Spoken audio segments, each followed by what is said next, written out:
In today's video, I'm going to take you through some hacks that are going to help you solve some of your biggest issues and pain points when it comes to draping a sari.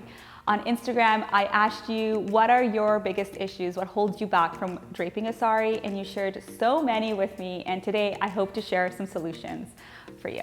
Many of you say that it's hard to take your pallu pleats or to pleat the front pleats and have the pleats stay in place. And I feel like the major reason that is because you're not ironing out any previous folds, whether that's from draping before or just folds from hanging and storing your sari. You want to make sure you're starting with a blank slate and making it as easy as possible for you to drape and pleat, whether that's your pallu or your front pleats. So iron the entire sari for the easiest route to beautiful pleats.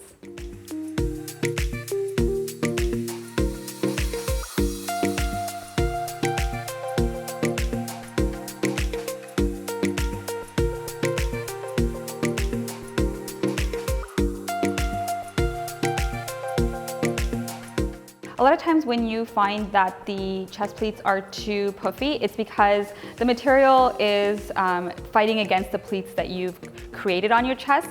And for that, my biggest tip is just to iron down the chest pleats so that there is no puffiness or extra puffiness that you don't want there.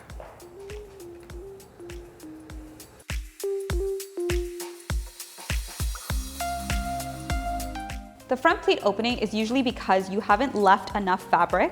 So for example, let me show you the mistake that probably happens. So if you start here and you don't give enough fabric to the first pleat, this is what happens. So as you can see, this first pleat is already opening up. Do you see that? It's not really falling like the rest of them. And so then when I go to stagger, it's gonna really not listen. And also there isn't any extra, like once I tuck it in, there isn't really any extra fabric here for it to hold its place. So it's gonna constantly, as you move, want to just open up like that. So what you wanna do to prevent that and to give it enough sari so that when you move, obviously you're gonna move and you're gonna walk and you're gonna sit so that it doesn't open up too much. What you're gonna do instead is start your pleat to the left of your belly button. And when you do that, you have all of this fabric here that you can play with.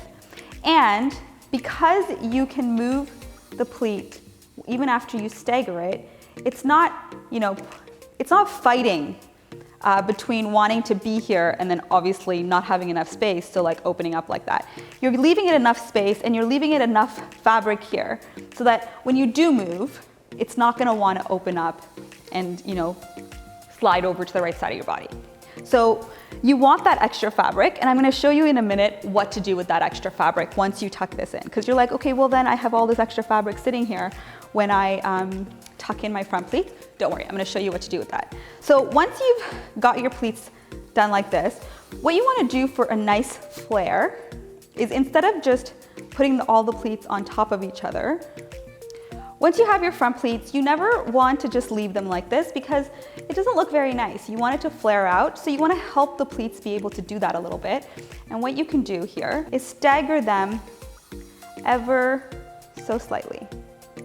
Okay, so this last pleat, even after you've stacked it, you can kind of see it's kind of sticking out.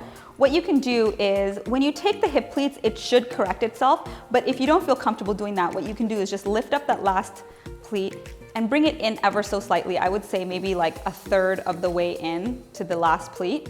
And then when you do that, you can see it just beautifully falls like that. And then when you take your hip pleats, it's gonna look even nicer and neater. Once I'm happy with all of my pleats, I'm gonna pin them all together. The inside pleat is brought in a little bit from the last pleat, and I'm happy with this, so I'm going to position it to the right of my belly button, like so, and then tuck it in as neatly as I possibly can, and flat against my body. Okay, so there's the pleats, and then you have this situation here, and you have this situation, and we're gonna fix that. So what you're gonna do is first you're gonna reach inside this little pocket here and pull this fabric, and I've shown this in so many of my drape videos. You're just going to pull that, and you see all these hip pleats forming here just organically. And pull that nice and neat onto your right thigh and tuck it in. And then for this bit of fabric that you have left over, again, like I showed you before, you don't want this to be non-existent. You don't want it to just go straight into your pleats, and this first pleat is definitely gonna open up. You definitely want a little bit of fabric here. It doesn't have to be this much, but you want a little bit. You also don't want to fold this back, because when you fold it back, what happens? It pulls on the first pleat. What you wanna do is kind of gather it and fold it forward, because even if it's gonna move, it's just gonna move towards this pleat and kind of give it that extra fabric that it needs so it doesn't open up. And then you can just nicely and neatly tuck it in here. And then this part of the sari or the pallu is gonna cover that anyway, so don't worry about it looking like not neat or messy or anything like that. And then you can just do a little pull like that so everything tightens up, and then you're good to go.